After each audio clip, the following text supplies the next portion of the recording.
This is Brian Coffrin, aka Justin Carter. I'm a security industry specialist who worked for a private security company in Seattle, Washington. I am no longer employed by this company. I chose to leave because I could no longer in good conscience work for a corrupt company that is involved in a highly illegal federal program that is blatantly violating the constitutional rights of American citizens on a daily basis. The military, they pioneered the internet, DARPA, and now they are pioneering our interface to our brain. For that, we really need to measure every neuron and at appropriate speeds and long periods of time. And that's what the BRAIN Initiative is about. They asked us to go and measure the activity in a living brain and map exhaustively the wiring diagram of every neuron connecting to every other neuron. And we're, as part of the BRAIN Initiative, thinking about the Rosetta brain, where we're not picking one particular winning technology. We're trying to stimulate new innovative technologies and to integrate them all into one brain and do that over and over again in different brains, in different pathological settings in humans. And then from there, IARPA wants us to deliver the brain up to the cloud. So this is a 40 gigabit per second brocade switch to the Internet 2 infrastructure. So this is like the fast internet. And we upload that brain to the cloud. And here's a laundry list of the types of bytes that we need to store this information. If you're interested in brain uploading and downloading, these are the kind of absolute minimum numbers that you need to be considering, but it's not out of range. It's not necessarily far off in the future. And if you think the internet is big, if you think blockchain is big, this is going to blow it all away.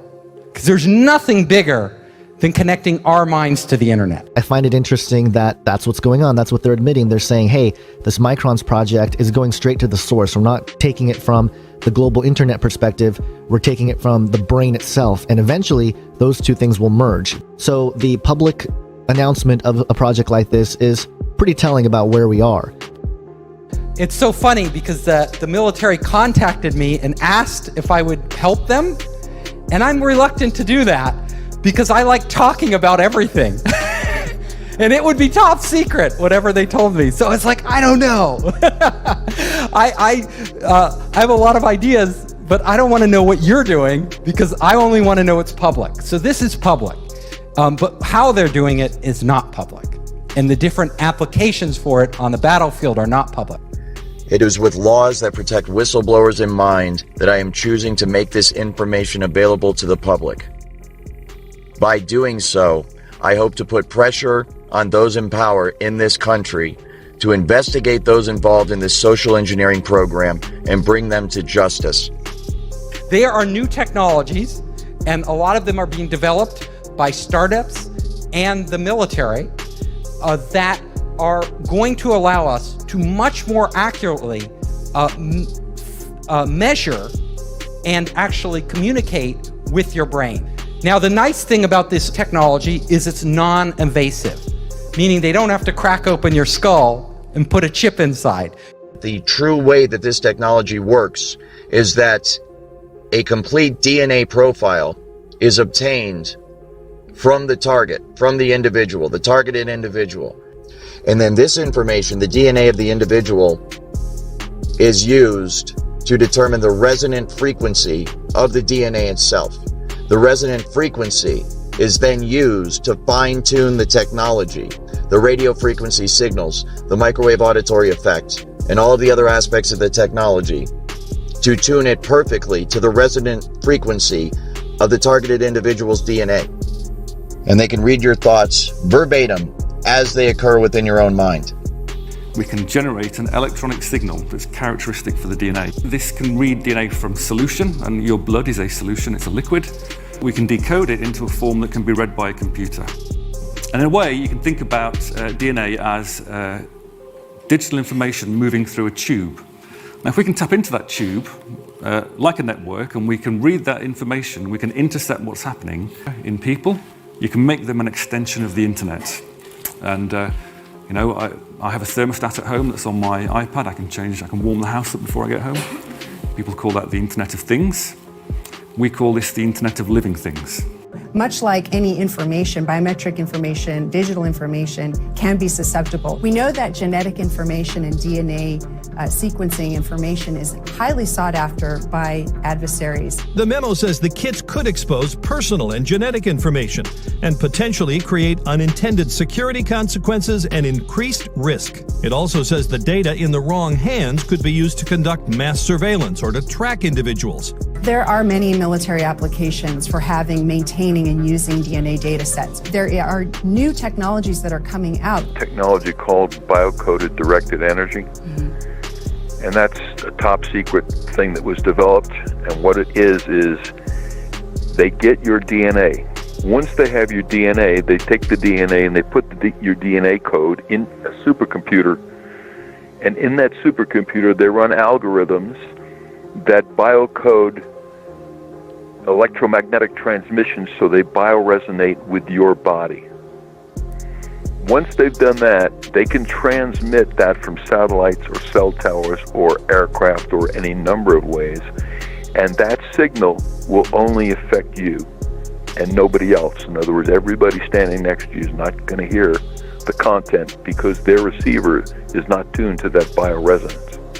There's a bioresonance to every individual, just like our fingerprint. Every person has an individual DNA, a different bioresonance. And so the original Stockland patent is on my website, where Stockland was able to go voice to skull with pulse transmissions in 92. And then after the rest of the development went black ops. We don't really know what happened after that. We knew we could put voices in to group people's heads. What they did, and I know from the Russian translation from Cheryl Welch, from reading all her translated psychotronic stuff from Russia, that they figured out how to biocode these microwaves so that it can attack specific individuals.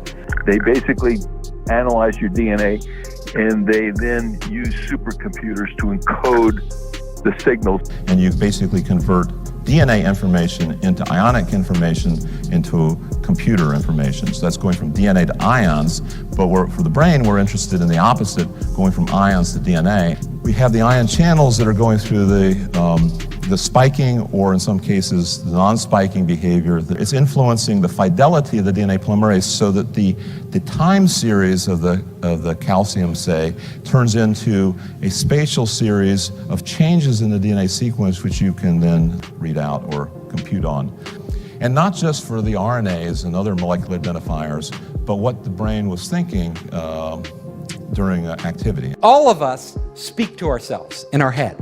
That's how it's strange that we have to communicate to ourselves by speaking, right? But we will just sit there talking to ourselves. So as we are talking, there's a certain pattern for every word we say.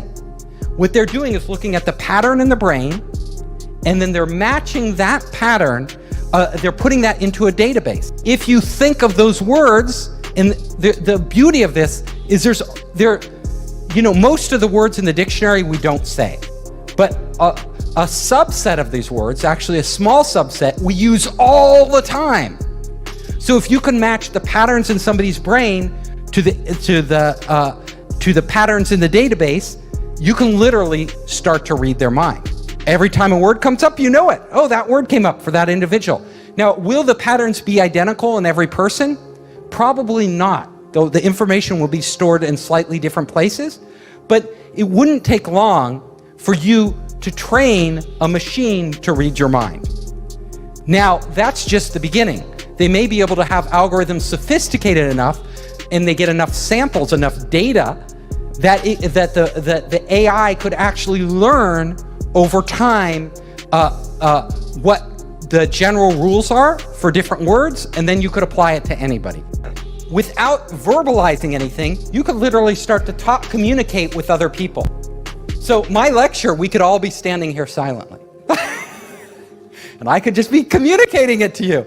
I could be talking, you would talk to people, you could literally have conversations with people without ever getting on your phone anywhere in the world. Goodbye WeChat or Google Hangouts. We could all just be on our brainwaves, right? Communicating with our friends, they could be dropping in on us. Very strange if we think about it. so that when that person goes to speak out about it, when they go to seek help from their fellow human beings, and their fellow human beings say, what is it that's happening to you? The target will then say, I'm hearing voices inside my head. But these would be controlled hallucinations run by algorithms. And they will conclude that this person must be crazy. And as a result, they will recommend psychological evaluation for that person. You can see the way this is going to go, and the way it is going right now. As good people, helpless people that are being abused and tortured and enslaved and experimented upon in America today, American citizens cry out for help from their fellow Americans, and their fellow Americans say, why don't you take some Prozac because we think you're schizophrenic? When this is a highly technical program. All of the symptoms are induced by a technology that is so fucking sophisticated, it is horrifying beyond description. This technology can also tap into the optical nerve of the target and the auditory system of the target, so that those monitoring the target can see what the target is seeing and hear what the target is hearing.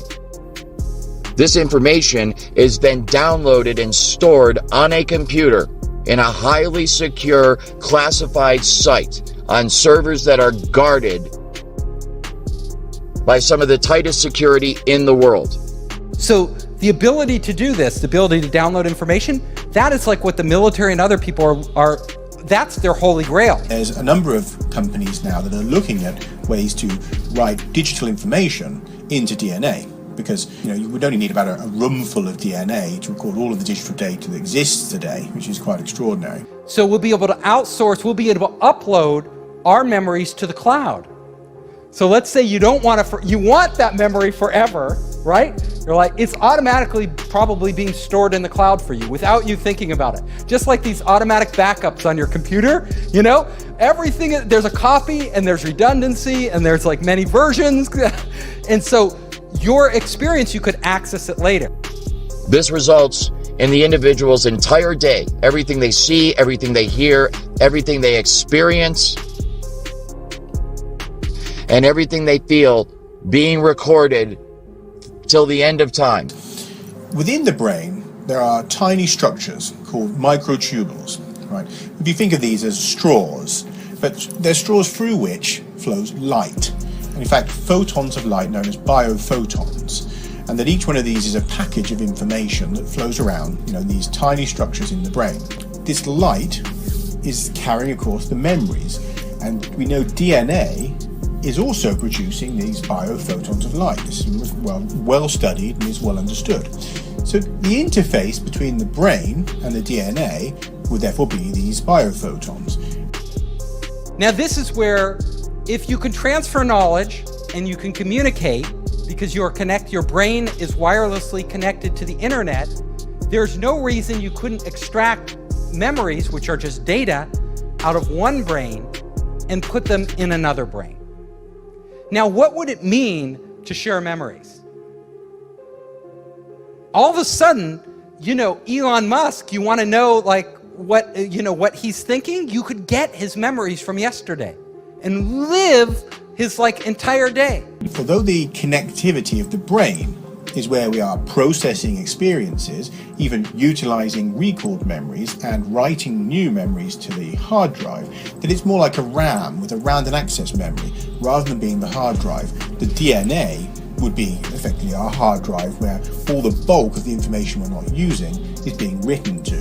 So it could be that in the future that we'll find a way to download people into DNA and move them across into other bodies. So this is an astonishing step forward in these kind of science fiction type ideas. When our brains are connected to the internet, our physical bodies become less important.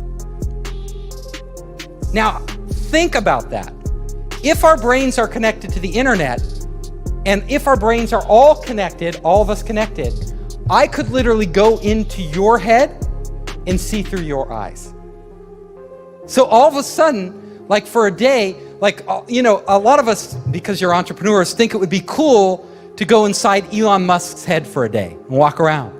Well, Elon Musk may allow people to get that feed and literally live through what he sees. Because of my responsibilities in surveillance as a otherwise normal security specialist, I was showed this technology at work. And it was through the perspective, of course, of the camera, and when I was told that it was obvious it was being used through the eyes of the target.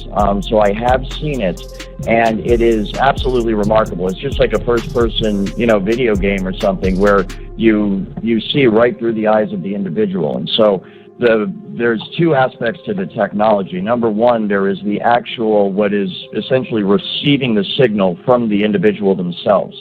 And that signal, it goes on within the human mind. I'm not going to get into exactly how the entire human brain works, but basically those optical signals are interpreted by the brain, and then you perceive them as vision. You perceive them as pictures and so forth, but this is all electrical signals within the brain. And so the exact same thing, the data is taken in through the eyes, and then your brain renders it in a visual form that we know as sight.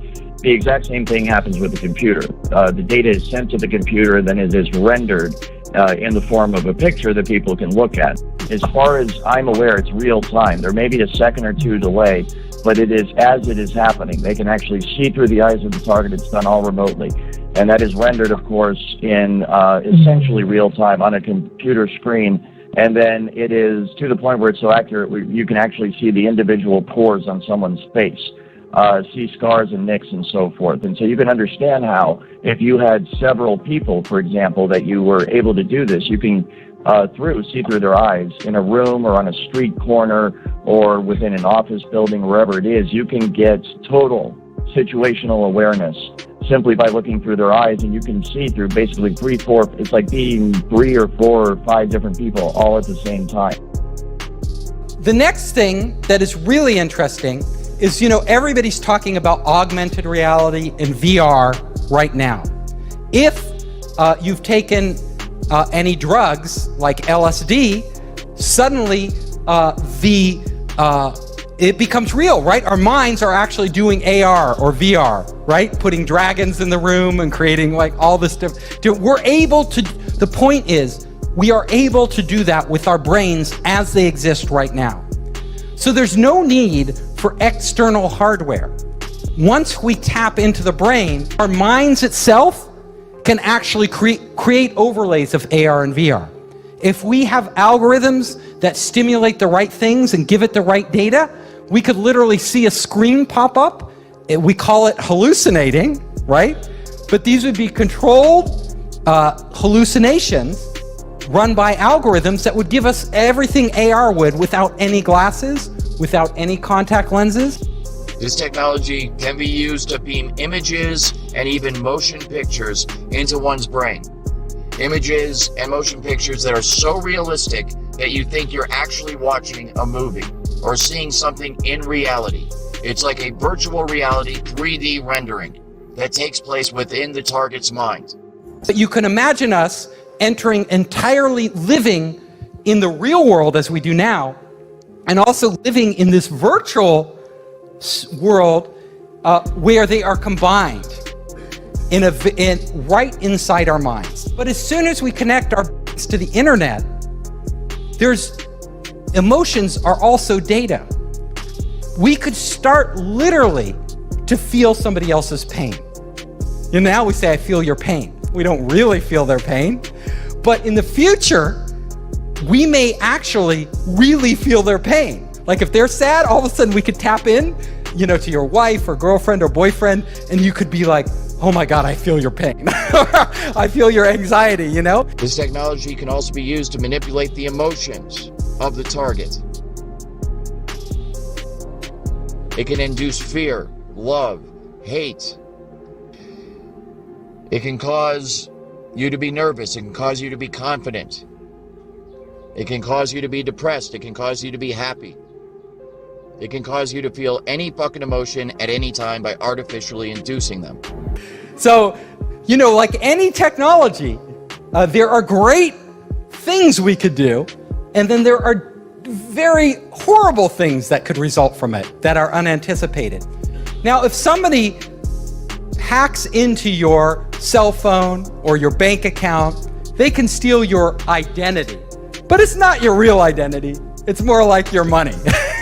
And that's bad enough, right? That's pretty bad if you get hacked and they steal your, they do identity theft. But if they're connected, if your brain is connected directly to the internet, then it will be real identity theft. They could take you. They could literally erase you. They could reprogram you in a way without you even knowing it. So you think you're in control of your own will, but it's actually somebody else. It can literally stop your own thoughts from happening and replace them with other thoughts by sending thoughts to your head. And it's so sophisticated that you cannot tell where these thoughts are coming from. There's no way to discern that they're coming from somewhere other than your own mind. So you can imagine how bad this would be for people that don't even realize this technology exists. And they're having these thoughts, which they think are spontaneous, because being under the influence of this technology now, kind of having been on both sides of it, I am just amazed at the way it works. And I know that the thoughts that they beam into your head originate from the exact same place in your mind that your own natural thoughts originate from.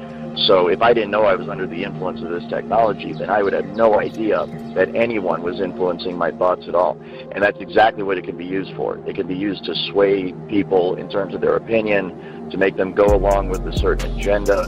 It can be used to turn groups of people or individuals against each other for whatever purpose. And who do we trust with this technology? Well, apparently not Mark Zuckerberg.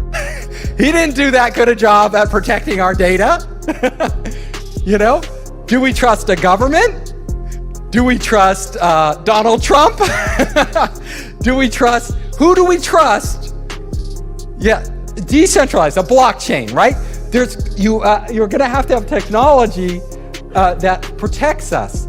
Technology which really doesn't exist today, and it has to be so foolproof, and we have to have so much faith in it that we're willing to open up our brains to that potential of being hacked. So my final slide here is that, our future could go two ways, right? We could literally create heaven on earth. So we are all one giant being and we are all working in unison and we are experiencing these amazing things. Or it could be hell, where there's some evil AI or evil people controlling everything we do and we're more like zombies, where we don't even know it. Like we think we're free and we're not actually free. One of the things I'm concerned about is the technology as it's being researched and developed in Seattle utilizes emotion manipulation and behavior manipulation without the game stalking and without the voice to skull aspects. And so this use of the technology can be done very covertly to the point where the person it's being used against will not know that this technology is being used against them.